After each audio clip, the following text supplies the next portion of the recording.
Today I'm going to talk about the topic of self-care. And I'm talking about this because yesterday I was talking to a friend on the phone and she said, Ray, you're so good at self-care or something to that effect. And this kind of struck me because at this moment I have this massive canker sore. Sorry if that was super gross. But it's the reality of my life at this moment. It makes talking really difficult. And I always get canker sores when I'm really stressed out or when I haven't been taking the best care of myself. It's often actually when I'm putting a lot of pressure on myself to do something, and I have this expectation that I've built around this, or an expectation that other people perhaps have put on me, but typically it's my own stuff. Which I actually think may be a part of making these vlog series. I think I put this expectation on myself to make a week worth of videos. So when I started developing the canker sore, I thought, okay, back off, stop doing this. But anyway, back to self-care. When I first heard the word self-care, it was in undergraduate, and it was when I was in a class called Personal Violence and Healing with Regina Sean Stoltzfus, and it was all about trauma, especially sexual violence, and we talked a lot about self-care. Though I understood the concept, I did not understand how to apply this to my life.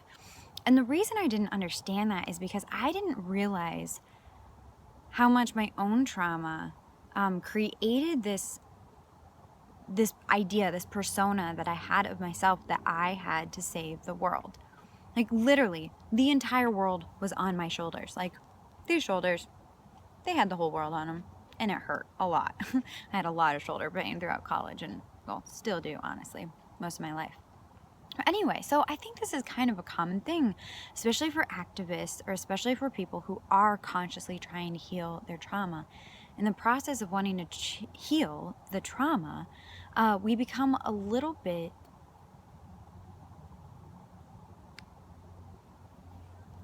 obsessed. So that was what it looks like when someone walks up behind you when you're talking to yourself on your phone. It's a little bit awkward. So anyway, back to what I was saying.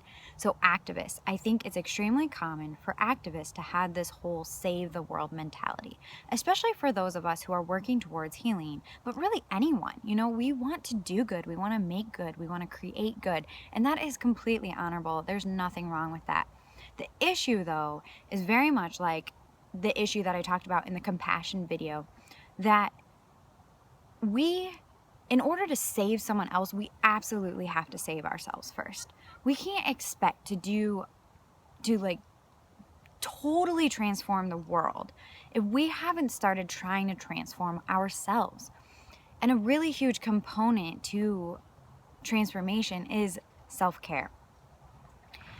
So, self-care can come in a lot of different ways and forms, and the way that I do self-care is not going to be the way you do self-care. I just really want to recognize that. But self-care should be something that really fills you up. So for me, like right now, I'm sitting in the Botanic Garden that is right next to my apartment building. I love this place. If I'm feeling really overwhelmed with school, or if I'm feeling, super stressed out, maybe really ungrounded, there's a tree here that I absolutely love. Maybe I'll record myself near it someday. That I love going to, and I just touch the tree. I mean, that sounds a little hokey, but I do. And I just walk. I walk, and I walk, and I walk. I also have a pedometer on my phone. And so I make sure that I get in a certain number of steps every single day. That's more just for my health, my well-being. Another really simple self-care thing that I do is when eating, I consciously don't put my cell phone near me, or I don't have my computer near me. I just sit down and eat my food. I thank the food, the energy that was put into it, the plants, the human hands who created it, and then I just concentrate just with myself eating this food. Or if I'm with another person, I'm with them. Another thing, really small thing, is that I put my phone on airplane mode after a certain time at night. And sometimes I don't do this, and it's terrible. But every time I sleep, whenever I go to sleep, I always put my phone on airplane mode, just so I'm not tempted by it. I know other people who don't even bring their cell phone into the bedroom. They leave it out there because if they don't, they're busy looking at Facebook in bed, all of that stuff. So the thing about self-care is that it should be something that fills you up. Watching TV can be a form of self-care. It absolutely can. So can like going out with a drink for a friend. But it should be important to make sure that self-care isn't necessarily escapism. And I feel like I see this happening a lot when our lives are totally consumed by whatever it is that's right in front of us.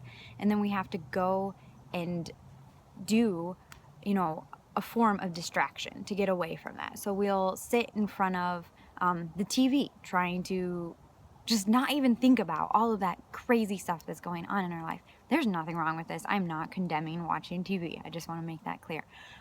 But there is an importance in filling yourself up with something that gives you energy, that gives you life, that just makes you so excited about being you. Also, sometimes self-care isn't the easiest thing to do. For example, on Saturday, I was having the roughest day. I was crying. I cried on at least 4 different occasions about supposedly 4 different things. And then that night I couldn't sleep, and I was supposed to go out for brunch in the morning with my lover and his family, which I don't see them very often. And so I really wanted to make this brunch thing work, but I was up for 4 hours during the night. I was doing a lot of internal work. I was sitting on my cushion, I was upset.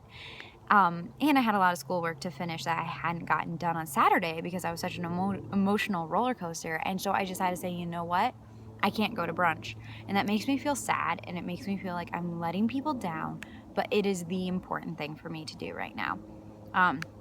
Especially because I have this giant kinker scar that makes me really sad. So, taking care of yourself, it is so important. Self-care is individualized. Everything I said in this video applies to me. I can only speak to my personal experience. But if you are someone who's consciously working on your own trauma, whatever that trauma may be, and if you are someone who's out there in the world trying to make change, trying to do good, then all I have for you is to encourage you to find what makes you feel life, what makes you feel energetic, what gives you love and happiness and joy. And make sure you set time in every single one of your days to go and do that. It is the most important part of healing from sexual abuse. And I think just life in general.